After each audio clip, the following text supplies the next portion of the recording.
அழிந்து வரும் சிட்டுக்குருவி இனத்தை பாதுகாக்கும் முயற்சியாக நெல்லையைச் சேர்ந்த சமூக ஆர்வலர்கள் சிட்டுக்குருவி கூடுகளை பல்வேறு இடங்களில் வழங்கி வருகின்றனர். ஒவ்வொரு ஆண்டும் மார்ச் 20ஆம் தேதி சிட்டுக்குருவி தினம் கடைபிடிக்கப்பட்டு வருகிறது. இதை முன்னிட்டு அழிந்து வரும் சிட்டுக்குருவி இனத்தை பாதுகாக்கும் வகையில் நெல்லையில் உள்ள அரசு மற்றும் தனியார் அலுவலகங்கள், பொதுமக்கள் என பல்வேறு இடங்களுக்கு சிட்டுக்குருவி கூடுகளை இலவசமாக வழங்கி வருகின்றனர். சுற்றுச்சூழலின் அங்கமாக உள்ள சிட்டுக்குருவி இனம் அழிவதை தடுக்கும் வகையில் வீட்டில் ஒரு குருவி கூடு என்ற அடிப்படையில் இந்த முயற்சி மேற்கொள்ளப்பட்டு வருவதாக அவர்கள் தெரிவித்தனர். இன்னைக்கு உலக சிட்டுக்குருவிகள் தினம்.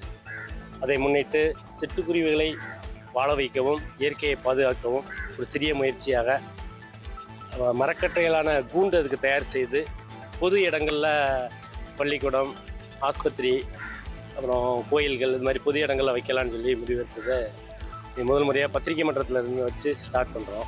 கலெக்டரேட்லேயும் அடுத்த கலெக்டரேட் பங்களே 2 பங்களாக வச்சு அதை சிட்டுக்குருவியை வாழ வைக்கும் விதமாக, வாழ வழி செய்யும் விதமாக இந்த கூண்டுகள் அமைத்து பொது இடங்களை வைக்கிறதுக்கு ஒரு சிறிய முயற்சி எடுத்து வந்தோம்.